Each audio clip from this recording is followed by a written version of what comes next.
This is the beauty of the short-term rental industry, is that tech and software has democratized short-term rentals for the everyday investor like you and me. Why? Because I can set up a property. I don't need a local property manager if I don't want to use one, and I could save a lot of that money. And I could use software. So I can communicate with my cleaners via software such as Turno or Resort Cleaning. It tells them when people are checking in, when they're checking out. They could know exactly when to show up and clean.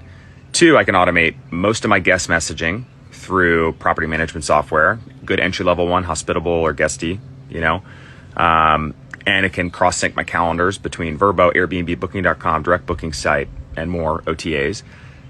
So it can help automate all that. And then my pricing, I can automate most of the pricing. I still make tweaks to it through dynamic pricing solutions such as PriceLabs. So you can leverage all these software tools and then local cleaners and local maintenance and sync communication wise, and you guys are good to go. You can manage anywhere.